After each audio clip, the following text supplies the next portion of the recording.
Welcome to Stud. Hi guys, good morning all of you. कैसे हैं आप लोग? वेलकम टू स्टडी लवर सोना। आज मैं आप लोगों को कॉन्स्टिट्यूशन बताने वाली थी, संविधान। ठीक है, संविधान जो है वो हम लोगों को क्यों ज़रूरत पड़ा था, किस लिए हम लोग अपने जीवन में संविधान को लाए थे, आखिर ये किन्हों नहीं लाया था संविधान को, संविधान की ज़रूरत क्यों पड़ी थी। ठीक है, तो राज्य के संचालन के लिए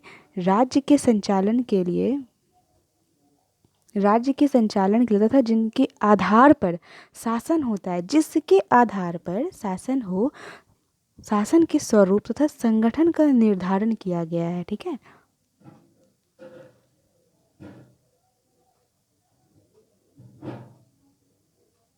एक second.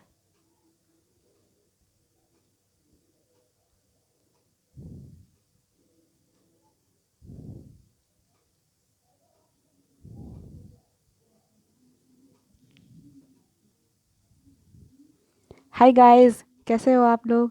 Welcome to study lover सोना। आज मैं आप लोगों को कॉन्स्टिट्यूशन बताने वाली थी, संविधान। ठीक है, तो आज हम लोग डिस्कस करेंगे संविधान के बारे में। संविधान जो है हम लोगों को ज़रूरत क्यों पड़ा था। ठीक है, संविधान की ज़रूरत क्यों पड़ी थी, क्यों लाया गया था, और इसके काम क्या होते हैं, गवर्नमेंट जो होती है इससे कैसे काम लेती है, और फिर ये गवर्नमेंट और आम नागरिकों के बीच किस तरीके से ये रिलेशन को स्थापित करता है, ये सब हम लोग आज जानेंगे। ठीक है, राज्य के संचालन के लिए तथा इसके आधार पर शासन के स्वरूप तथा संगठन का निर्धारण। ठीक है, इतना समझ रहे हो?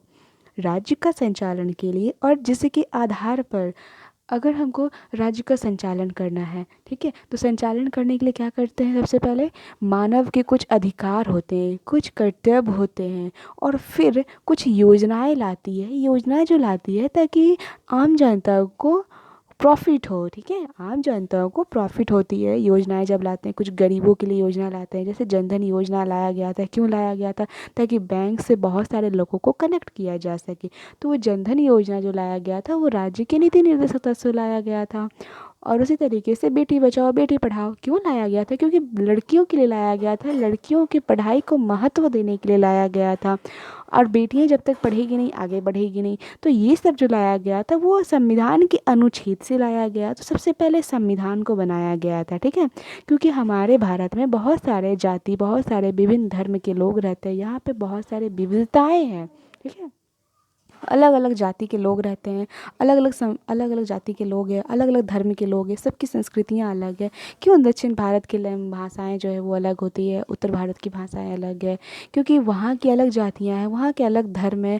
जो वहाँ पे लैंग्वेज बोले जाते हैं वो उत्तर भारत में नहीं बोले जाते हैं। तो ये सब के बीच में विवाद उत्पन्न ना हो, इसके लिए ये संविधान बनाया गया था। ठीक है, जिसके आधार पर शासन के स्वरूप तथा संगठन का निर्धारण हो। इतना तो समझ गए आप लोग। अब आते हैं, ठीक है,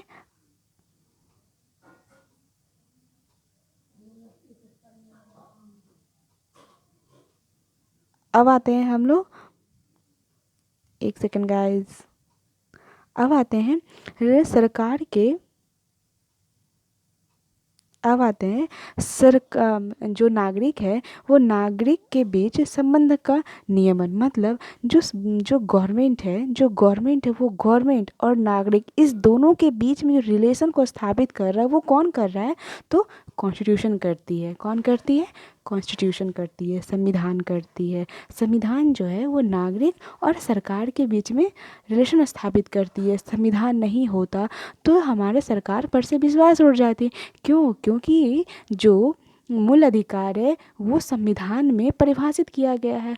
अगर हमारा मूल अधिकार का हनन होता है तो हम लोग कोर्ट जा सकते हैं। लेकिन अगर हमारा डीपीएसपी, राज्य के नीति निर्देशक तत्व का हनन होता है तो हम लोग कोर्ट नहीं जा सकते हैं, नहीं जाते हैं ना। ठीक है, उसी तरीके से फिर है सरकार की शक्तियाँ शासितों सरकार की शक्तियाँ शासितों तथा उन दोनों के बीच संबंधों का समन्वय किया जाता है। ठीक है, जो सरकार की शक्ति होती है, जो सरकार संचालन कर रहे हैं देश में, वो और नागरिक, इन दोनों के बीच जो है एक संबंध को स्थापित करता है। यहाँ तक समझ गए हैं आप लोग। अब आते हैं लॉस्की जो थे वो एक वो एक साइंटिस्ट थे, ठीक है। उन्होंने बताया था कि नियम कैसे बनाए जाए, ठीक है, कैसे बदला जाए। अगर नियम बन रहा है तो उसको हम बदल भी सकते हैं, नियम जब बनाए हैं तो उसको बदल भी सकते हैं, और जब बदल रहा है तो नियम को बनाने वाला कौन है, ठीक है। एक्चुअली एक बात कहा गया है, मतलब मैं बताती हूँ, संविधान कितना भी अच्छा हो, अगर उसे लागू करने वाले लोग अगर अच्छे नहीं हैं तो बुरा ही सिद्ध होगा। अगर संविधान कितना ही बुरा हो, यदि लागू करने वाले सही हो, अच्छे हो, तो यकीनन अच्छा ही साबित होता है, ठीक है। ये संविधान के बारे में बताना चाह रही थी। अब आते हैं तीसरे पॉइंट पे। तीसरे पॉइंट पे ये है, ब्राइस आते हैं, ठीक है। ब्राइस ने कहा था नियम की व्यवस्था जो भारत के कार्य विधि को संचालित तथा निर्देशित करती है। ये किसने कहा था? ये ब्राइस ने कहा था, ठीक है। निर्धारित नियम की व्यवस्था मतलब जो नियम को निर्धारित किया गया है, जो नियम को बनाया गया है, जिससे कि सरकार अपना कार्यविधि को संचालित कर सकती है। अब एक बात मान ले, एक चीज़ मान लेते हैं, राज्य का नीति निर्देशक तत्व है, ठीक है। सरकार जो भी योजनाएं लॉन्च करती है वो राज्य के नीति निर्देशक तत्व से लॉन्च करती है। तो सरकार जो अपनी कार्यविधि का संचालन कर रही है वो कहाँ से कर रही है? राज्य के नीति निर्देशक निर्देशक तत्व से कर रही है, ठीक है। और नीति निर्देशक तत्व जो होता है सरकार को सिर्फ एक दिशा दिखाती है, ठीक है। यहाँ तक समझ रहे हैं आप लोग? राज्य सरकार हो या केंद्र सरकार हो, राज्य नीति निर्देशक तत्व जो है वो सरकार को सिर्फ एक दिशा दिखाती है, वो काम करने के लिए कभी बाध्य नहीं करेगी, ठीक है। राज्य का नीति निर्देशक तत्व जो है वो सरकार को सिर्फ एक दिशा देती है, एक राह दिखाती है, लेकिन वो कार्य करने के लिए बाध्य नहीं करती है। जब मैं राज्य के नीति निर्देशक तत्व पढ़ाऊंगी तब उसमें थोड़ा डीपली से बताऊंगी, ठीक है। अभी सिर्फ इतना जान लेते हैं कॉन्स्टिट्यूशन के बारे में। अब है गिल क्राइस्ट। जब गिल क्राइस्ट में आए तब उन्होंने कहा था कि संविधान जो है वो लिखित हो सकती है या तो अलिखित हो सकती है, यह कानून का संग्रह आधार पर शासन व्यवस्था होता है। मतलब आप समझते हैं, ठीक है। संविधान जो है वो एक संविधान जो है वो एक क्या है? कानून की व्यवस्था है, ठीक है। संग्रह है, संग्रह का मतलब एक ग्रंथ समझ सकते हैं, मतलब कानून की एक ग्रंथ भी आप इसको कह सकते हैं। मतलब इसमें कानूनों की ढेर है, इसमें कितने सारे अनुच्छेद हैं, है ना, कितने सारे। मतलब अभी आप लोग कमेंट में मुझे बताएं कि कितने अनुच्छेद हैं, कितने अनुसूचित हैं और कितने भाग हैं, ठीक है। उसके बाद फिर मैं नेक्स्ट क्लास में बताऊंगी। आप लोगों के लिए इतना सा वर्क रहा। अब आती हूँ मैं आगे,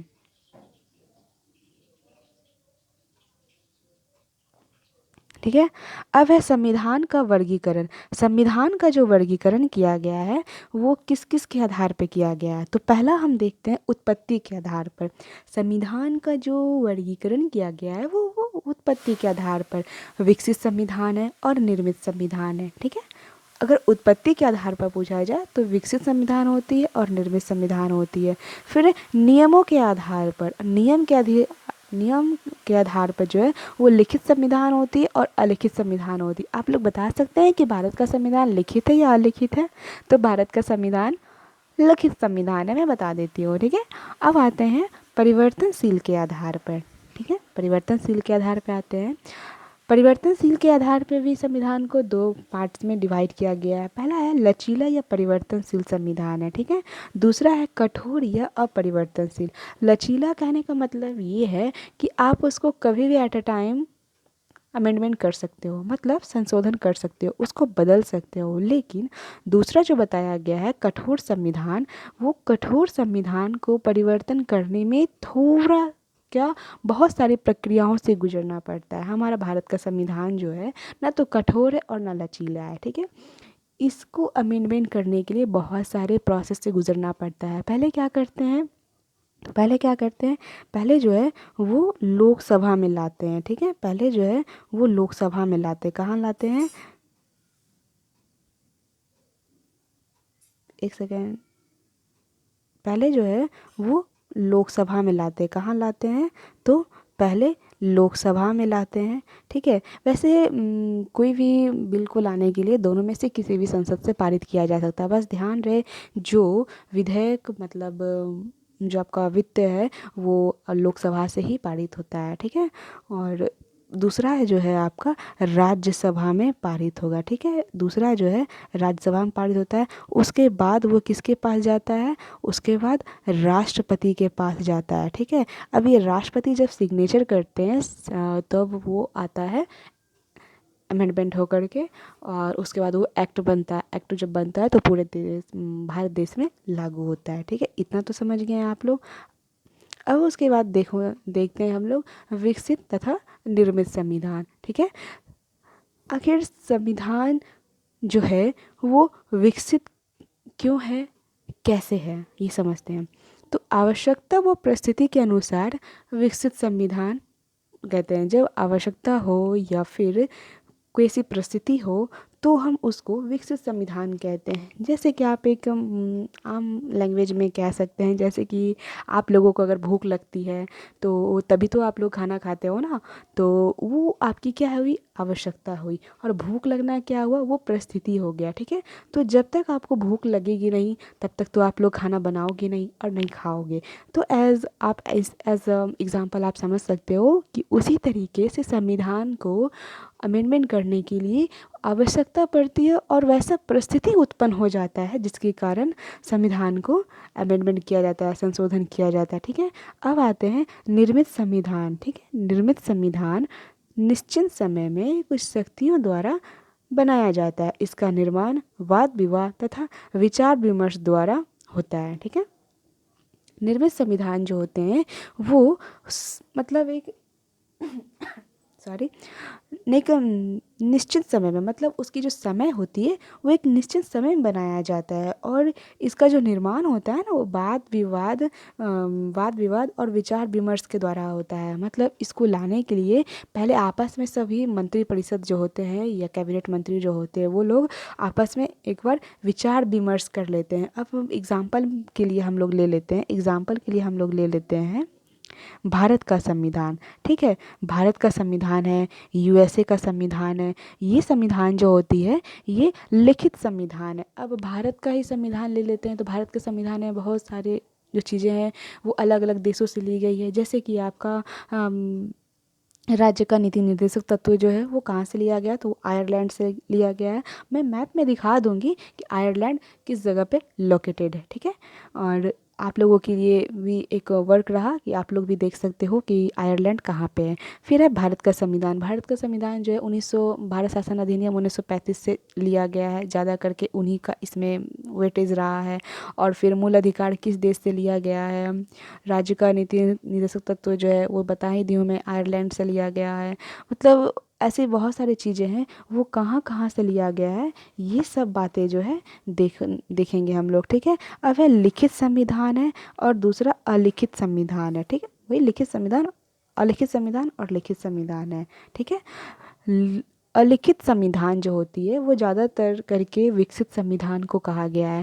तो इसमें बहुत सारी जो होती है प्रथाएं होती है, इसमें बहुत सारी प्रथाएं होती है, सामाजिक मान्यताएं जो होती है वो अधिक होती है। जो अलिखित संविधान है ना उसमें परंपराएं बहुत ज़्यादा होगी, प्रथाएं होगी, सामाजिक मान्यताएं अधिक होती है।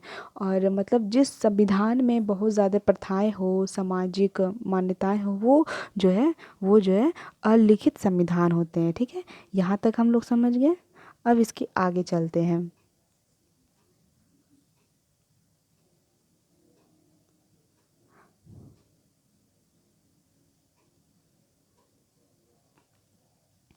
अब इसके आगे देखते हैं कि अधिकांश बातें जो होती है वो लिखित होती है। तो जो अधिकांश बातें लिखित होगी वो संविधान हमारा क्या होगा, लिखित संविधान होगा। तो रिटन कॉन्स्टिट्यूशन में कौन आता है, इंडिया आता है। और अनरिटन कॉन्स्टिट्यूशन में आपका ब्रिटेन आता है, ब्रिटिश लोग का है। अब आप लोगों को मैं बता देती हूँ, आप लोग खुद पहचान जाओगे कौन कौन सा देश का संविधान लिखित है या अलिखित है। तो अलिखित और लिखित संविधान के कुछ गुण होते हैं और कुछ दोष होते हैं। तो वो जो गुण है वो गुण क्या है, तो लचीलापन होगा उसमें, पहली बात। वो बहुत ही ज़्यादा फ्लेक्सिबल होगा, ठीक है। बार बार वो मतलब चेंज होगा, वहाँ की रूल रेगुलेशन कुछ और हो जाएंगी, तुरंत कुछ और नया कानून होगा, फिर कुछ और नया कानून आएगा, फिर कुछ नया और कानून होगा, मतलब वो हमेशा फ्लेक्सिबल है, बदलते रहता है।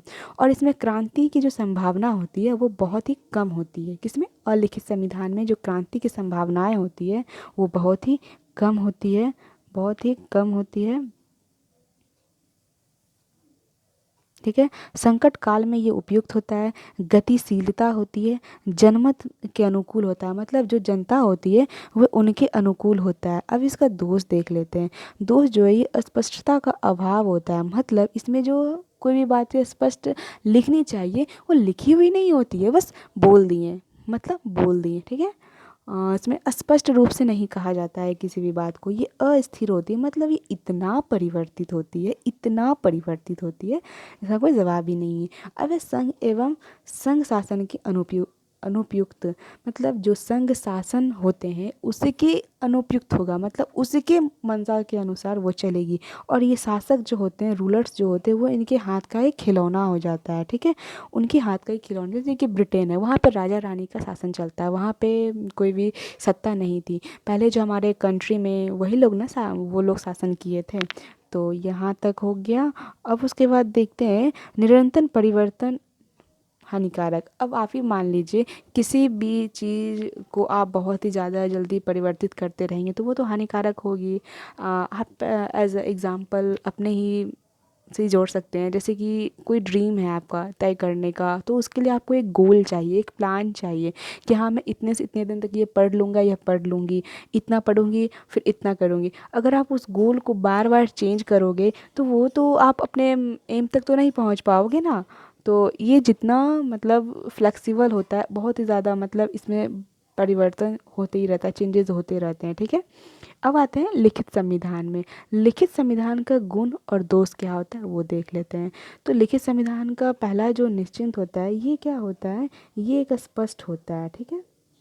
ये जो होता है ये निश्चिंत होता है, स्पष्ट होता है। हमारा संविधान जो है क्या बार बार बदलता है? नहीं।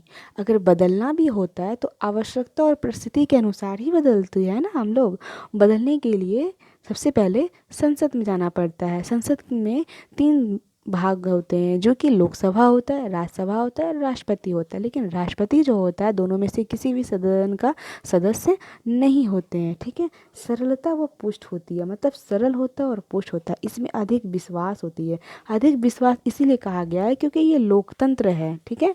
इसमें जो परिभाषा दिया गया है वो लोकतंत्र का दिया गया। और अधिक विश्वास कहने का एक और अर्थ आप ये भी ले सकते हैं कि अगर आपके अधिकार का हनन होता है तो आप कोर्ट में जा कर के अपनी कर सकते हैं। तो इसमें आपको विश्वास होता है ना कि मुझे न्याय मिलेगा। अगर मेरे अधिकार का हनन हो रहा है, अगर मैं कोर्ट में जाता हूँ या जाती हूँ तो वहाँ पे हमें विश्वास होता है कि वहाँ मुझे न्याय मिलेगा। तो ये अधिक ज़्यादा विश्वास हो गया। तो लिखित संविधान में अधिक विश्वास है।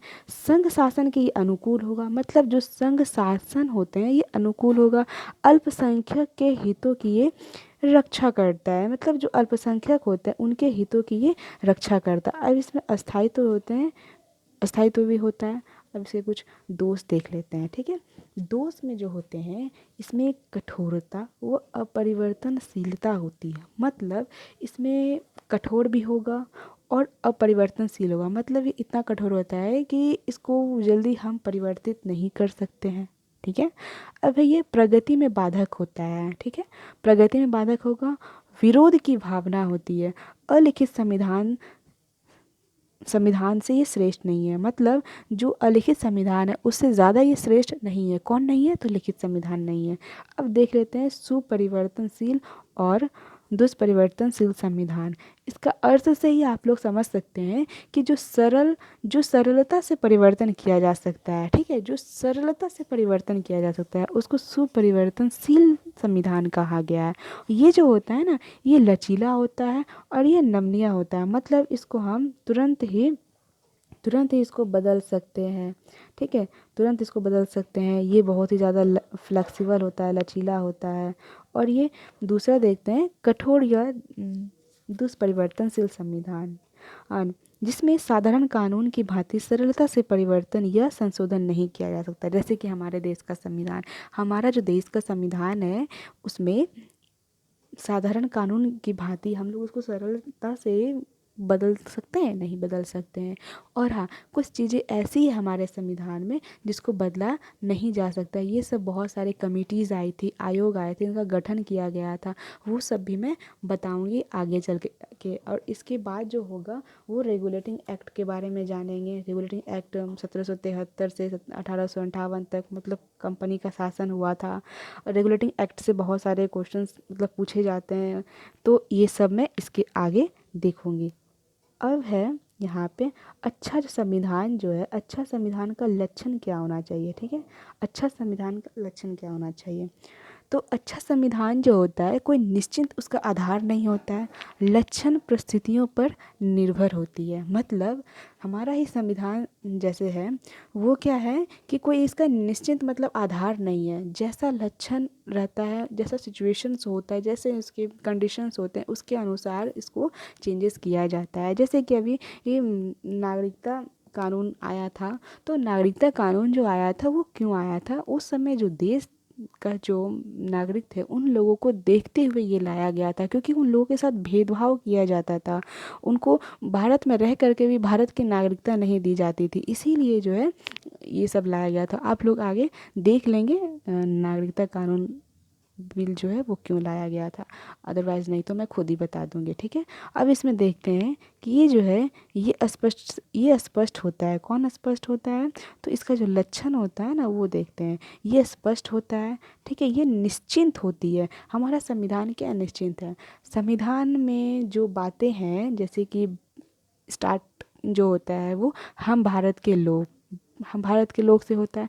मतलब भारत की जो जनता है उनके हाथ में पावर होती है, उनके हाथ में पावर होती है।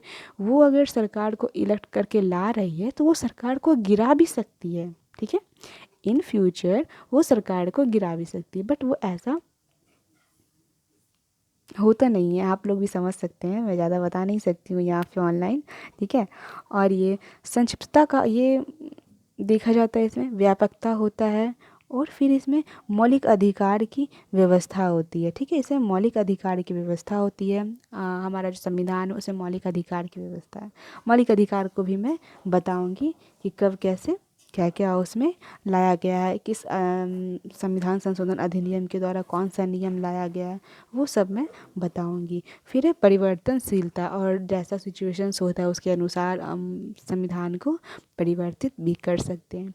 ये अल्पसंख्यकों के हितों की सुरक्षा करता है। अल्पसंख्यक तो आप लोग समझ रहे हो ना कि अल्पसंख्यक किसे कहते हैं। देखो, जो भी ना समझ में आया आप लोगों को, आप लोग मुझे कमेंट बॉक्स में नीचे बता सकते हैं, ताकि मैं उस डाउट्स को क्लियर कर सकूं, ठीक है।